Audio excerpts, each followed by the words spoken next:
tell you, I've been working on this for 25 years, and I think as of today, right now, I think we finally got it straightened out. That's why I'm ending the story, because after that it doesn't match up. Okay, so we met in college, and Mark was actually a senior in law school, and I was entering my junior year in undergrad, and he was the big man on campus.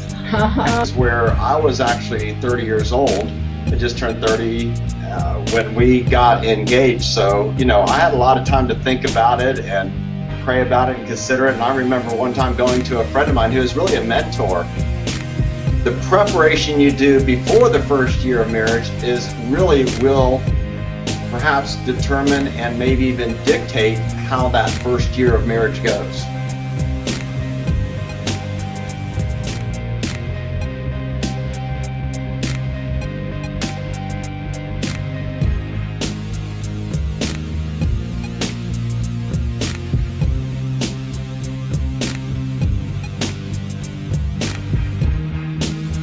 Again, we started dating a little bit, but we were in a really big Christian group of singles that had a blast together. Like, we had a Bible study together on Monday. There were 60 of us. We went on vacation, spring breaks together, and things like that. So it was a really good group. So we were naturally always thrown together, and we had this interest in each other, but it went up and down. So we would just, kind of go to things together sometimes, and sometimes we didn't. But then if we went together, he would kiss me goodnight, and then I'd say, wait, I thought we were just friends. Friends don't kiss. And he'd say, well, we're more than friends. And then time would go on, and we wouldn't be more than friends. And he'd say, we're just friends. And I'd say, well, friends don't kiss. That's always been my line for my girls. Just remember this. If a guy's not ready to commit, friends don't kiss.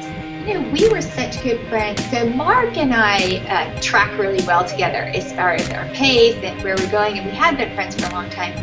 So we were both involved. I was in banking, he was an attorney. We had all the same friends. We had this Bible group. Our first year was a blast because we were finally both committed. So yeah, I think that friendship, like initially, we had a long-term friendship. We really did. And I think that is actually can be very good for a couple. It doesn't have to be, and everyone talks about this chemistry and this magic and this love at first sight. Really love grows, and true love grows. And our love over the last 25 years has grown incredibly. And so I say to those people that don't feel this attraction, this chemistry, all those kind of things, and those things are great. I'm not saying they're wrong, but that friendship and that relationship and building that relationship centered around God was actually, I think, one of the most important things that we had together. So, I had a lot of time to think about it and pray about it and consider it. And I remember one time going to a friend of mine who was really a mentor, and we talked and we walked. This is in late June of 1989, and or 88 rather, and we talked, and he asked me about Susan. We talked about Susan, and he said, Mark, if you don't marry her, you are crazy. And so actually a week or two after that was the 4th of July weekend, and I asked her to marry me at that point in time. But I think during our engagement, I think the most important thing that we did and that any couple can do is go through some type of premarital counseling. And we did that with a longtime friend of ours who is a counselor and helped us through that process. Of course, you can do it with a pastor or a counselor or anybody else. So that was a big deal that we went through. The most important things that we had together. And I think because we knew each other well, and then we did do 8 months of premarital counseling, there really weren't any surprises for us on the other side of marriage. Before we got engaged, that friend thing hit a point where I knew we had gone, our singles group, to a weekend seminar, and they had said, if you are dating, you need to be praying together, because if you're not putting God in the center of that relationship, well, we weren't praying together. And so that was kind of my line in the sand, where I said, you know what, we really can't continue friends, not friends, unless we start praying together.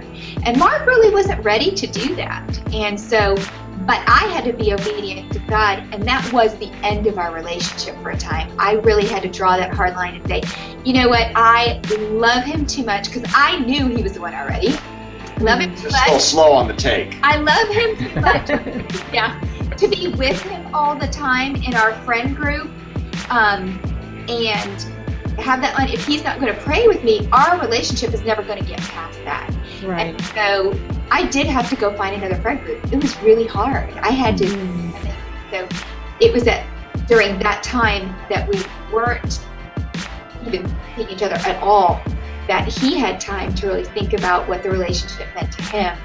And that's when he came back and said, we do need to pray together. We do need to pursue this as a relationship. And that was the beginning of 3 months later, we were engaged, because we already had that friendship. So when he decided to commit to the relationship, we knew it was right. To those people that don't feel this attraction, this chemistry, all those kind of things, and those things are great. I'm not saying they're wrong, but that friendship and that relationship and building that relationship centered around God was actually, I think, one of the most important things that we had together.